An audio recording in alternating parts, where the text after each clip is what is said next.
There isn't a whole lot that I dislike about the video game industry, but if there is one thing that gets my blood boiling more than anything, it is when developers and publishers charge players for pretty much everything.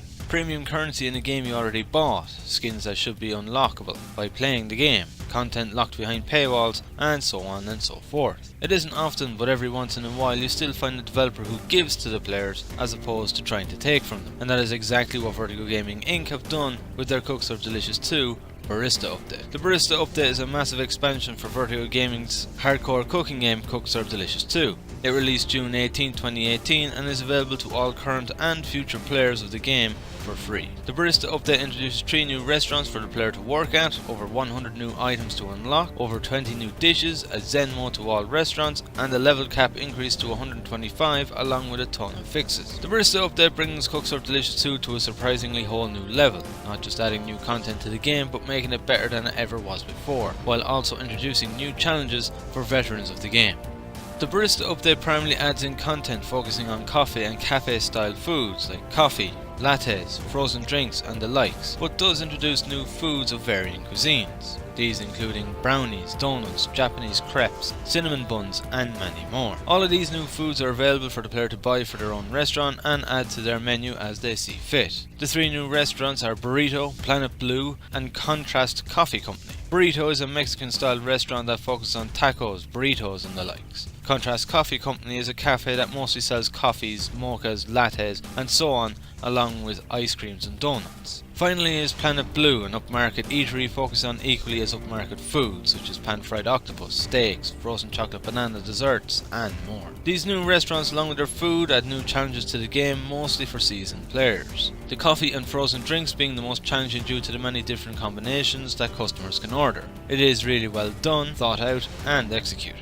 If there was one criticism I would have, it would be that some of the early levels of the new restaurants are a bit difficult for so early on. One in particular that stands out with this is one of the early Contrast Coffee Company levels. You have 3 different kinds of drinks that you need to serve throughout the level. Due to the massive amount of varying combinations for these foods, when put together in one menu, they become a bit overwhelming and hard to keep up, even for the reasonably low buzz for that level. But aside from that and a few other levels, the new restaurants are all good fun, well balanced and great additions. Along with the new additions, all restaurants now have a Zen mode, while previously this was only applied to your own restaurant. Having this mode available for all the restaurants in the game is a nice little idea, as it allows you to play a new restaurant in a more relaxed manner, giving you a chance to get a hang of foods that you haven't yet played with. I wouldn't have called it a necessary addition, but one that works for the less experienced players of the game. The UI has also been redesigned a bit to make it much easier to navigate and use, especially with the pantry and the tower screen showing the restaurants. This redesign was greatly needed, as the UI was a big problem I had with the main game upon release, and it works very well.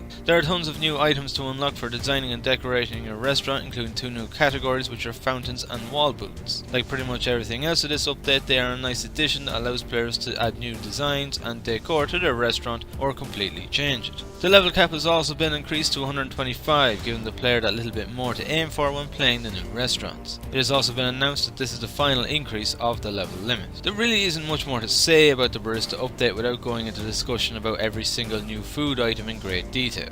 And let's be honest, that wouldn't be fun for neither you nor me. Vertigo Gaming have done a great job with the Barista update. It adds in a ton of new content to the game while also fixing problems it previously had, making it an overall better and more enjoyable game all around.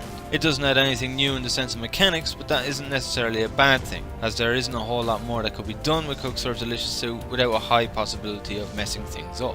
When I previewed the PAX version of the Barista update, I had my concerns that the release of the update was going to be a repeat of the game's release, but thankfully that was not the case at all. Vertigo Gaming have delivered in every sense of the word, and the fact that so much content comes 100% free, I have nothing but utmost respect for the developer. And with that, I give the Barista update a 9 out of 10. If you ever had concerns about Cooks Are Delicious 2 that may have impacted your decision as to whether or not to buy the game, it is safe to say that upon release, yes, it had problems, but now it is a genuinely great game that is worthy of its price tag. Whether it is high intense gameplay you are looking for, or is the case that you just like the idea of playing a cooking game, Cooks Are Delicious 2 is definitely a game you should check out, and with the Barista update, there is no better time to do so.